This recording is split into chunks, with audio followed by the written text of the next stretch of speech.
Hello दोस्तों, स्वागत है मेरे चैनल पे। सुबह सुबह रीना का फ़ोन आया। आशा जी ने ही फ़ोन उठाया था। फ़ोन उठाते ही रीना ने शिकायत शुरू कर दी। माँ, यह कैसी साड़ी भेजी थी आपने मेरे लिए?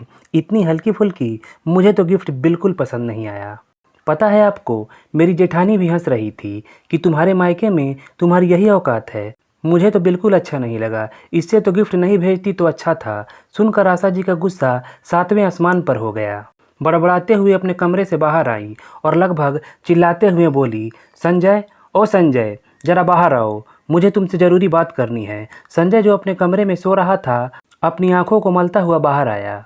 उसके साथ साथ उसकी पत्नी ज्योति, जो रसोई में थी, वह भी बाहर आई। क्या बात है माँ, क्यों चिल्ला रही हो? ऐसा क्या हो गया जो इतने गुस्से में हो? गुस्सा नहीं करूँ तो और क्या करूँ? कल रीना के घर गए थे ना तुम? हाँ, आप ही ने तो भेजा था कि उसका जन्मदिन है तो यह गिफ्ट दे आना, पर तुमने रीना को उसकी जगह पिंकी का गिफ्ट दे दिया।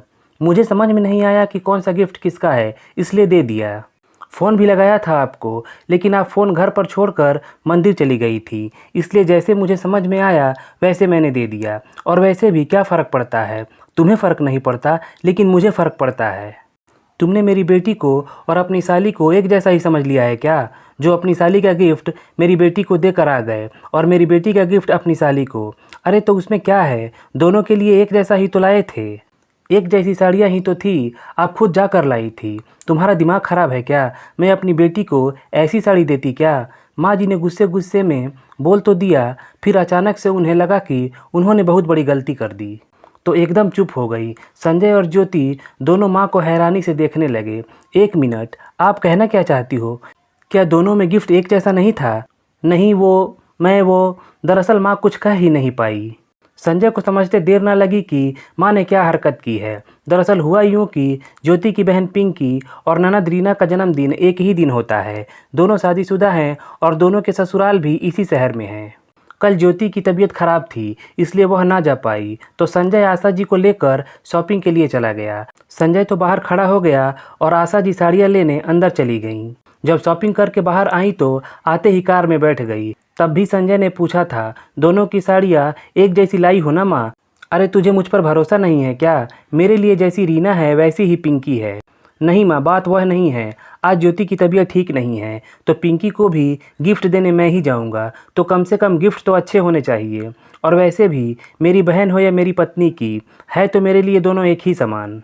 ले तू भी देख ले। उस समय तो आशा जी ने संजय को रीना की साड़ी निकाल कर दिखा दी और कह दिया कि पिंकी की साड़ी भी ऐसी ही है, जबकि पिंकी की साड़ी बिल्कुल हल्की फुल्की सी थी। घर आई तो ज्योति को भी रीना की ही साड़ी निकाल कर दिखा दी और कहा कि दूसरी साड़ी भी ऐसी ही है। अब फटाफट से चाय बना दे, तब तक मैं उन्हें पैक करके दे दूँ, नहीं तो संजय को जाने में देर हो जाएगी। ज्योति और संजय दोनों विश्वास विश्वास में ही रह गए। साड़ी की पैकिंग तो पहले से ही थी, उन पर शगुन के पैसे रखे। पिंकी की साड़ी पर जहाँ 100 रुपये रखे, वहीं रीना की साड़ी पर 1000 रुपये।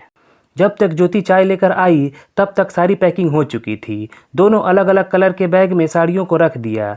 उसके बाद संजय को बैग देते हुए कहा, बेटा यह लाल वाला बैग पिंकी को दे देना और यह पीला वाला बैग रीना को।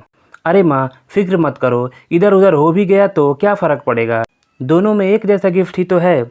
अरे बेटा, वह बात नहीं है। दरअसल रीना को लाल रंग पसंद है और पिंकी को पीला रंग, इसीलिए साड़ियों का रंग उनके हिसाब से रखा है। बाकी तो कोई ख़ास फ़र्क नहीं है। ठीक है माँ, मैं ध्यान रखूँगा। पर माँ ने जाने से पहले यह बात कई बार दोहराई और संजय ने अपनी माँ को विश्वास दिलाया कि वह बैग इधर से उधर नहीं करेगा।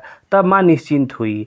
पर फिर भी संजय ने गड़बड़ कर ही दी। वहां जाकर उसे याद ही नहीं रहा कि कौन से कलर का बैग किसके लिए था। उसने माँ को फ़ोन लगाया, लेकिन वे उस समय अपना मोबाइल घर पर छोड़कर मंदिर चली गई थी, इसलिए संजय ने अपने हिसाब से गिफ्ट दे दिया और यह गड़बड़ हो गई। माँ, आप इस तरह की हरकत करेंगी मुझे उम्मीद नहीं थी। आखिर पिंकी और रीना दोनों एक जैसी ही तो हैं, आपने दोनों में इतना फ़र्क किया। ज्योति तो कभी भी पिंकी और रीना में फ़र्क नहीं करती। पिंकी उसकी छोटी बहन है, उसी के बराबर रीना को भी प्यार देती है। और आप? आशा जी नज़रें झुकाए सुन रही थी। गलती उन्हीं की थी। ज्योति ने कुछ नहीं कहा, बस हैरानी से आशा जी की तरफ देख रही थी। मुझे लगा मेरे बेटे का बेवजह खर्च हो जाएगा। आखिर बहू की बहन के लिए इतना खर्चा क्यों करना? ज्योति भी मुझे रोक सकती है। आपको एहसास भी है आपकी एक गलती रीना के लिए कितनी भारी पड़ सकती है? कहीं यही बात आपकी बहू के मन में आ गई तो? क्या रीना के लिए कभी मायका वैसा रह पाएगा जैसा अभी है? और सबसे बड़ी बात, क्या हम आप पर कभी विश्वास कर पाएंगे? मुझे माफ़ कर दे बेटा, मुझसे गलती हो गई। यह सब तो मैंने कभी सोचा ही नहीं। दोनों ने आशा जी को माफ़ तो कर दिया, पर इतना तो था कि अब आशा जी विश्वास खो चुकी थी और विश्वास एक बार टूट जाए तो दोबारा लौट कर नहीं आता। धन्यवाद दोस्तों। आशा करता हूँ कहानी पसंद आई होगी।